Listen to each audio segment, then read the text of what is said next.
Everyone, आज हम जो है कॉस्ट अकाउंटिंग के नए टॉपिक की तरफ चलते हैं जो है हमारा ओवरहेड्स।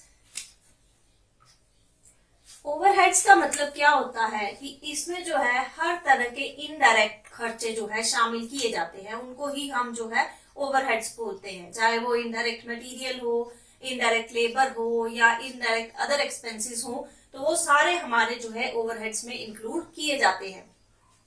इनडायरेक्ट मटेरियल का मतलब होता है कि जैसे हमारा कोई भी चीज बन रही है तो उसमें साइड बाय साइड जो है कुछ ऐसी चीज यूज हो रही है उस प्रोडक्ट को बनाने के लिए, जिसका जो है या तो मेन प्रोडक्ट में वो दिखाई नहीं दे रही है, या अगर दिखाई दे रही है तो उसका जो है कॉस्ट को हम जो है प्रोडक्ट वाइज जो है बांट नहीं सकते हैं, तो वो हमारा जो है इनडायरेक्ट मटेरियल आएगा, जिसको हम ओवरहेड्स बोलेंगे। फॉर एग्जाम्पल, जैसे किताब की बाइंडिंग की जा रही है तो उसमें जो फेविकोल लग रहा है वो हमारा इनडायरेक्ट मटेरियल होगा, या फिर फर्नीचर बन रहा है उसमें जो फेविकोल लग रहा है वो हमारा ओवरहेड्स माने जाएंगे या इनडायरेक्ट मटेरियल माना जाएगा। इसी तरह इनडायरेक्ट लेबर भी हो सकती है, ऐसी लेबर जो कि डायरेक्ट उत्पादन में अपना योगदान नहीं दे रही है, इनडायरेक्ट वे से जो है अपना योगदान दे रही है।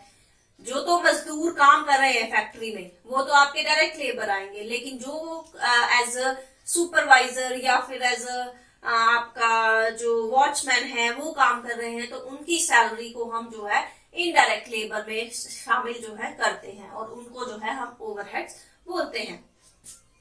तो फाइनल प्रोडक्ट बनाने के लिए जो है इनका भी जो है काफी ओवरहेड्स भी जरूरी होते हैं, क्योंकि आप बिना फेविकोल के, बिना कीलों के जो है फर्नीचर नहीं बना सकते। तो इनडायरेक्ट मटेरियल भी उतना ही महत्व रखते हैं, इनडायरेक्ट खर्चे भी उतना ही महत्व रखते हैं ओवरहेड्स जो हैं, जितना कि आपके डायरेक्ट खर्चे जो है महत्व रखते हैं, जितनी इंपॉर्टेंस दोनों की जो है बराबर होती है। तो इसके अंदर आज हम जो टॉपिक करेंगे वो करेंगे क्लासिफिकेशन ऑफ ओवरहेड्स, कि ओवरहेड्स कितनी तरह के हो सकते हैं, ये कितनी तरह से उनको बांटा जा सकता है। तो फर्स्ट आ गया इसके अंदर फंक्शन वाइज, कि फंक्शन के अकॉर्डिंगली जो है हमारे ओवरहेड्स कितनी तरह के होते हैं। तो फंक्शन के अकॉर्डिंगली फर्स्ट आ गया आपका फैक्ट्री ओवरहेड्स। ऐसे ओवरहेड्स जो कि फैक्ट्री में किए जाते हैं, नाम से ही पता चल रहा है, ऐसे इनडायरेक्ट खर्चे जो कि फैक्ट्री में किए जाते हैं उनको हम फैक्ट्री ओवरहेड्स बोलते हैं। जैसे कि हमारा मशीनरी चलाने के लिए ऑयल का यूज किया जा रहा है तो वो हमारा इनडायरेक्ट। सुपरवाइजर्स फैक्ट्री में आ रहे हैं तो उनकी सैलरी जो है वो फैक्ट्री ओवरहेड्स में जो है शामिल की जाएगी। नेक्स्ट आ गया आपका ऑफिस ओवरहेड। ऑफिस ओवरहेड का मतलब होता है ऐसे खर्चे, ऐसे इनडायरेक्ट खर्चे जो कि ऑफिस में किए जाते हैं, जो कि हमारे एक पर्टिकुलर प्रोडक्ट को हम जो है उसको आइडेंटिफाई नहीं कर सकते कि ये एक यूनिट के लिए किए गए हैं। फॉर एग्जांपल, जब अकाउंट्स बनाए जाते हैं तो उसके लिए जो बुक्स मेंटेन की जाती हैं वो हमारे जो है ऑफिस ओवरहेड के अंदर जो है शामिल किए जाते हैं। नेक्स्ट फंक्शन के अंदर सेलिंग ओवरहेड। सेलिंग ओवरहेड नाम से ही इसका भी पता चल रहा है कि प्रोडक्ट को बेचने के लिए जब भी हम कई खर्चे करते हैं तो वो हमारे सेलिंग ओवरहेड्स में शामिल किए जाते हैं। जैसे नई मार्केट ढूंढना या नए कस्टमर तक पहुंचने के लिए किसी तरह का खर्चा करना, तो वो सारे के सारे आपके सेलिंग ओवरहेड में शामिल किए जाते हैं। उसके बाद आ गया आपका डिस्ट्रीब्यूशन ओवरहेड। डिस्ट्रीब्यूशन मतलब सामान को मैन्युफैक्चर से कस्टमर तक पहुंचाने की प्रोसेस। तो डिस्ट्रीब्यूशन के लिए आपकी डिलीवरी वैन है या फिर दुकानों पे जाके आप प्रमोशन कर रहे हो, तो वो सारे आपके डिस्ट्रीब्यूशन ओवरहेड्स में शामिल किए जाएंगे। और लास्ट आ गया फंक्शन वाइज में रिसर्च एंड डेवलपमेंट ओवरहेड्स, कि कोई भी प्रोडक्ट आप ज्यादा देर तक नहीं बेच पाओगे जब तक उसमें कोई नई चीज शामिल नहीं की जाएगी। तो नई चीज या प्रोडक्ट में कुछ नयापन लाने के लिए रिसर्च करना जरूरी है, ताकि हम उस नए प्रोडक्ट को, उसी प्रोडक्ट में कुछ नई चीज दिखा के कस्टमर को वो प्रोडक्ट जो है लंबे समय तक बेच सके। तो उनमें भी जो खर्चे किए जाते हैं वो आपके इस कैटेगरी में शामिल किए जाते हैं। नेक्स्ट आ गया क्लासिफिकेशन में आपका बिहेवियर वाइज। बिहेवियर वाइज के अकॉर्डिंगली जो है तीन कैटेगरी जो है हम खर्चों को, ओवरहेड्स को बांटते हैं। फर्स्ट आ गई आपकी फिक्स्ड ओवरहेड। फिक्स्ड ओवरहेड ऐसे ओवरहेड्स होते हैं जो कि आउटपुट के बढ़ने या कम होने पे बदलते नहीं है। आउटपुट ज्यादा हो रहा है, कम हो रहा है, उसका फिक्स्ड ओवरहेड्स पे जो है कोई इफेक्ट नहीं पड़ेगा। जैसे यहाँ पे आपका आउटपुट चल रहा है और ये आपकी कॉस्ट है, फिक्स्ड कॉस्ट। तो आउटपुट चाहे इधर इस लेवल पे करें, चाहे इस लेवल पे करें, चाहे इस लेवल पे करें, आपकी फिक्स्ड कॉस्ट जो है वो पैरेलल रहेगी, सिमिलर रहेगी। उसका जो है आपकी टोटल कॉस्ट में जो है, फिक्स्ड कॉस्ट में जो है आउटपुट का कोई इफेक्ट जो है नहीं पड़ता है। फॉर एग्जांपल मैं लेके चलती हूँ कि एक बिल्डिंग है फैक्ट्री में की, तो उसमें हम प्रोडक्शन कर रहे हैं, तो उसके अंदर, उस बिल्डिंग के अंदर हम चाहे 1000 यूनिट्स प्रोड्यूस करें, चाहे 10,000 यूनिट्स प्रोड्यूस करें, उस फैक्ट्री का खर्चा जो रेंट है वो हमें सिमिलर ही देना पड़ेगा। 1000 यूनिट्स प्रोड्यूस कर रहे हैं तब भी उस बिल्डिंग का रेंट 5000 है।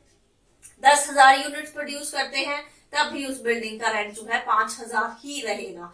तो इस केस में फिक्स कॉस्ट जो है वो सिमिलर रहती है, और जो फिक्स्ड कॉस्ट है वो आपकी पर यूनिट अगर ले तो वो साथ साथ में गिरती जाती है। पर यूनिट अगर कॉस्ट ले फिक्स्ड, तो वो जो है आउटपुट के साथ साथ कम होती जाएगी। तो ये थी आपकी फिक्स्ड कॉस्ट। नेक्स्ट आया आपका वेरिएबल कॉस्ट।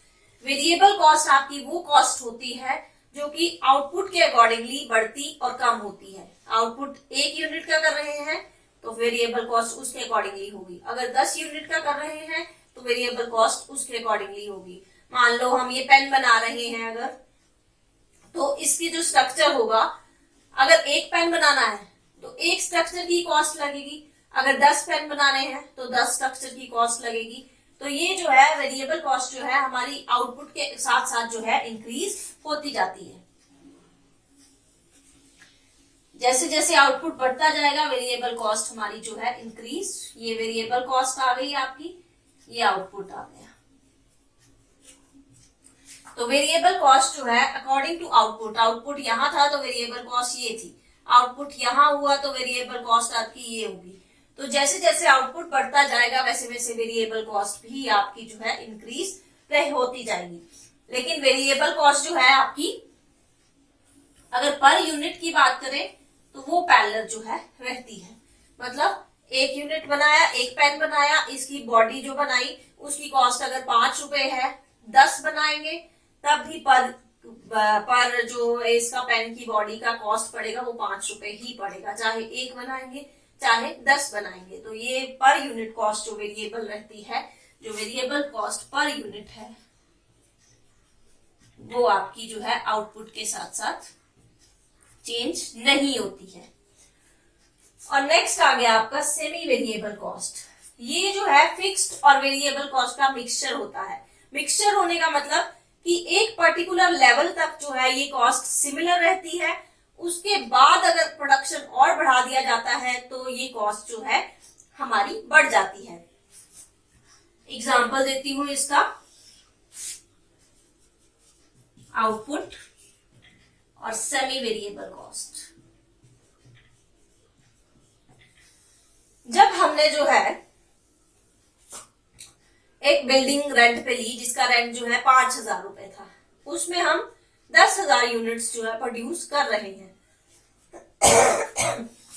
जब तक हमारा जो है प्रोडक्शन 10,000 का ही रहेगा यहां तक, तब तक तो हमारी सेमी वेरिएबल कॉस्ट सिमिलर रहेगी, क्योंकि चाहे मैं 5000 बनाऊं या इतना बनाऊं, 10,000 तक उस बिल्डिंग में प्रोडक्ट बन रहा है और उस बिल्डिंग का रेंट हम 5000 रुपए ही ये जो है वो दे रहे हैं। लेकिन मुझे अब जो है 10,000 और यूनिट्स बनाने हैं और बिल्डिंग में इतना स्पेस नहीं है कि और 10,000 यूनिट्स वहां बन सके, तो मुझे एक और बिल्डिंग जो है रेंट पे लेनी पड़ेगी। नेक्स्ट 10,000 के लिए मुझे एक और बिल्डिंग रेंट पे लेनी पड़ रही है, यानी कि मुझे उस बिल्डिंग का किराया भी देना पड़ेगा। तो अब इस लेवल के बाद जो है कॉस्ट जो है हमारी कितनी हो गई, पहला 5000 ये दे रही थी एक बिल्डिंग का, अब नेक्स्ट बिल्डिंग किराए पे ली तो उसका भी 5000, यानी कि टोटल मेरे को 10,000 किराया जो है वो देना पड़ रहा है। तो एक लेवल तक, यहां तक जो है, चाहे मैं इधर प्रोडक्शन करती, इधर करती, इतना करती, तब भी मेरा उसी बिल्डिंग से काम चल रहा था, यानी कि 5,000 ही देना पड़ रहा था।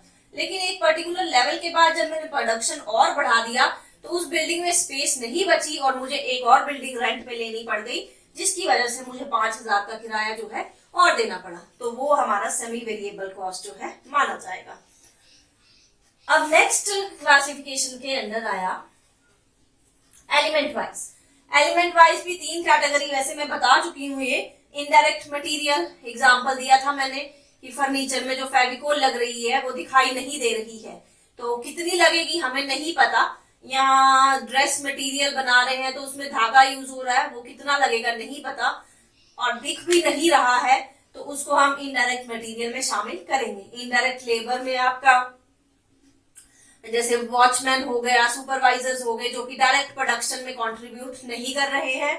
और इनडायरेक्ट एक्सपेंसेस में बाकी जितने भी खर्चे जो आपके ऑयल, लुब्रिकेंट यूज हो रहा है, डिलीवरी वैन के लिए पेट्रोल यूज हो रहा है, वो सारे के सारे आपके इनडायरेक्ट एक्सपेंसेस में शामिल किए जाएंगे।